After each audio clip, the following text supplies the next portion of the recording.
Okay, this is part 3 of this book review of Why We Sleep by Matthew Walker. First thing is that anthropology suggests we had fire. You know, Homo erectus had fire. Homo sapiens, us, we had fire right from the beginning, so we could eat cooked starch. And it was fire that enabled humans to come down from the trees, and they could use the fire to fight off other carnivore animals. They could cook food. It helps to keep insects away. That enabled us to come down out of the trees, to sleep on the ground. Homo sapiens, humans, have a lot more REM sleep than other primates, and that's very important for social thinking. You'll run a social situation by in your brain backwards and forwards. What happened? Why is she mad now? And then you wake up in the morning, quite often you have the solution in mind, okay? Let's see. It's important for social thinking, for general intelligence. REM helps us to sort through emotional issues. You know, basically, it's thought that deep sleep, slow wave sleep, non-REM sleep, is where you send the information from your hippocampus to your cerebral cortex. Your hippocampus is described by Matthew Walker as being like a thumb drive for short-term storage of small amounts of information. Your cerebral cortex is like a big hard drive to store lots of information. And it's just a one-way transmission from hippocampus to cerebral cortex primarily during deep sleep. But during REM sleep, it's more like scenarios that the new information is being gradually integrated with your baseline previous knowledge from the whole rest of your life to figure out where it fits, how it should be categorized, what should be kept, potentially what should be discarded of that information. And so it's integrated with what you already know. And that time is also used for creative thinking to figure out what should I do with a given social situation, academic situation, whatever. We often wake up in the morning and have the answer to our social questions and our academic questions. You know, you're just smart. You wake up, roll out of bed, you better write it down fast before you forget. You know, you take a shower. Sometimes that idea comes to you in the shower. Okay, so anyways, REM sleep is more like two-wave transmission of information, okay, over shorter distances typically. Older adult, one thing too about emotional control. Like I told my wife, men, we got better emotional control than you females. And my wife's like, I said, we have better self-control than women. My wife's like, I've got good self-control. I just can't control my emotions. I go, kind of the same thing, isn't it? You're going to get emotions. You can't control whether you like or don't like something, but you can control how you behave about it, what you show to other people.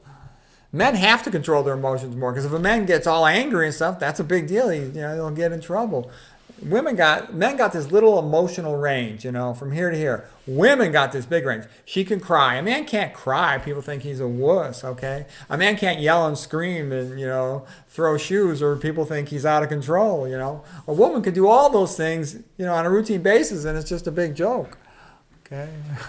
My mom threw shoes at me about 200 times. My father never threw a shoe at me. Okay, let's see what's next here. Oh yeah, a lot of times you go to bed, you don't know what to do. You wake up in the morning, you know what to do. And this piano player was speaking to Walker and said to him he'd work on a piece all day long and he just couldn't get it right. He just couldn't get the timing smooth.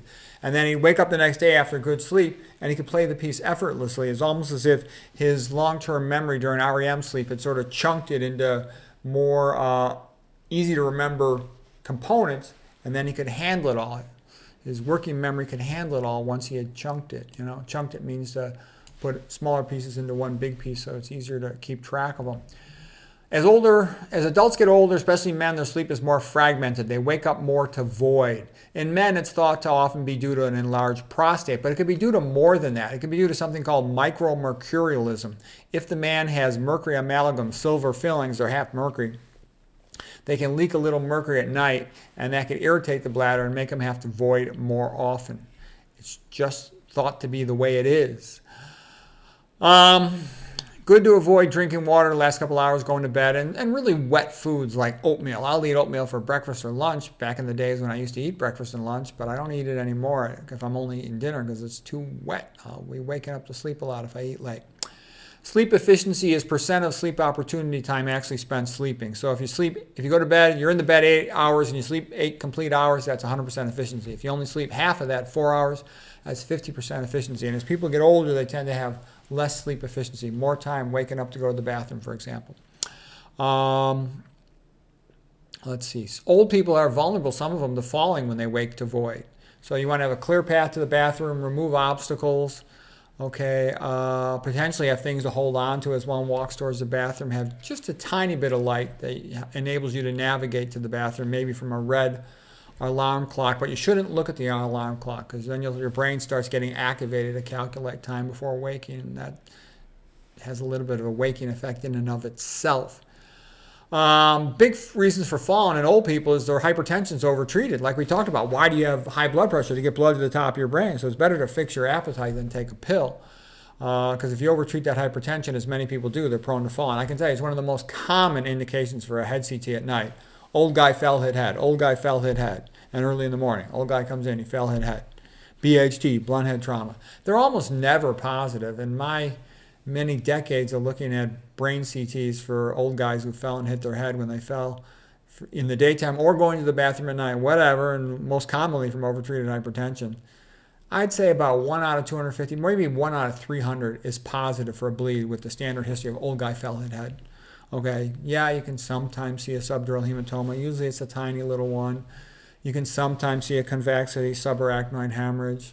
These are usually a tiny little one, just in one little sulcus. That's a post-traumatic subarachnoid hemorrhage. That's totally different than an aneurysmal bleed, which is usually in the base of the brain around the circle of Willis. Those are bigger bleeds, but that's a totally different situation.